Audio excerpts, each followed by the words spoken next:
A nursehound is a sort of shark. It lays eggs, which it attaches to weed or rock or coral. This is a nursehound. Some of them lay their eggs at Wembury Point, and some of them lay them in this gully, seen at very low water springs, where it's a bit shallow to snorkel.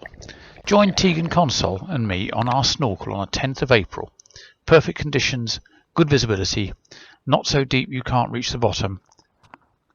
Our first distraction is a first spiny spider crab of the year.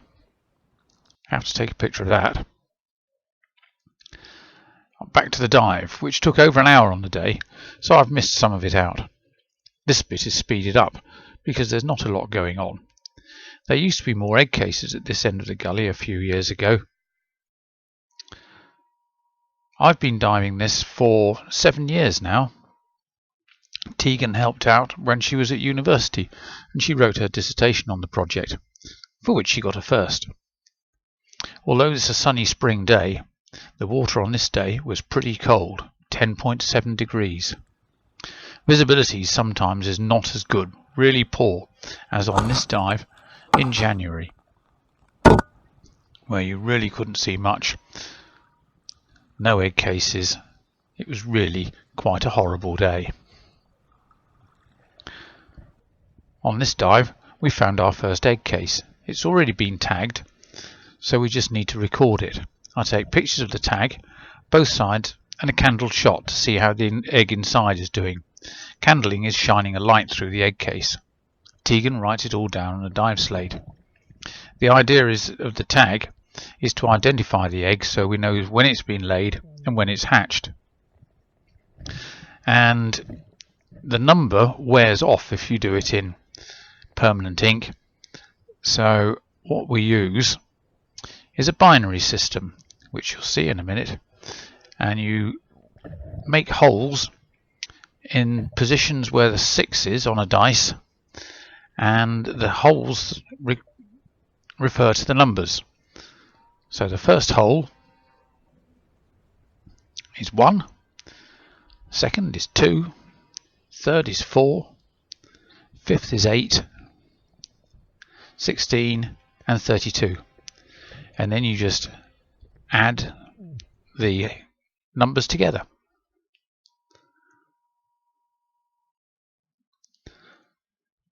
So that one is 451. One side of the egg case and the other side of the egg case. And there's the candle shot showing the egg inside. Now our next distraction is a 15-spine stickleback guarding its nest, which we last saw a month ago. And the male makes the nest, and the female lays her eggs there if she thinks it will keep her afloat above the seabed and out of the way of crabs and other predators. They're normally quite shy little fish, but this one was hanging around, and you can just see it there. And here is a short video I took the previous month, and you can see the sticky threads that he uses to bind the nest together. While I was distracted by the stickleback, Tegan has found a new egg case. We need to tag this one. So she gives me the tag and the cable tie. I stick the cable tie through the gap in the tendrils, pull it almost tight,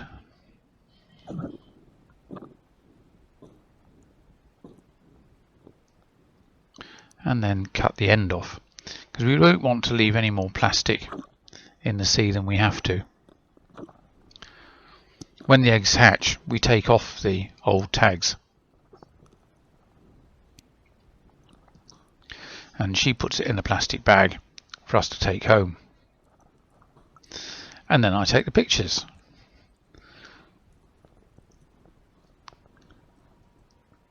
One of the tag. Now I can only snorkel on these egg cases once a fortnight during spring tides, so we can only estimate when the egg was laid halfway between the last dive when we didn't see it and halfway between the last one when we did see it and when it was hatched. And sometimes those help us identify the egg case if we've lost the tag. Now Tegan's found 3 egg cases altogether. Because they're bound so tightly to the weed and each other, it is difficult to tell which tag belongs to which egg case.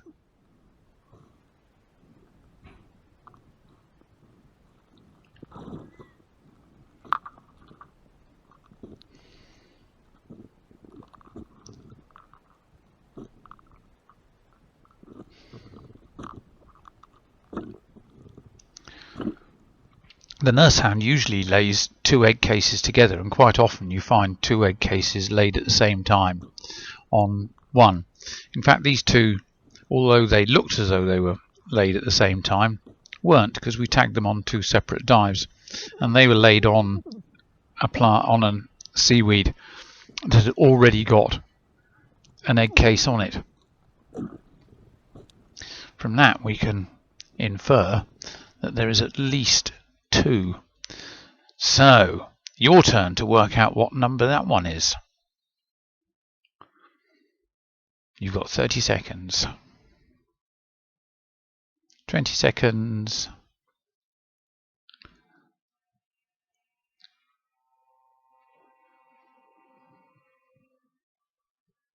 10 seconds.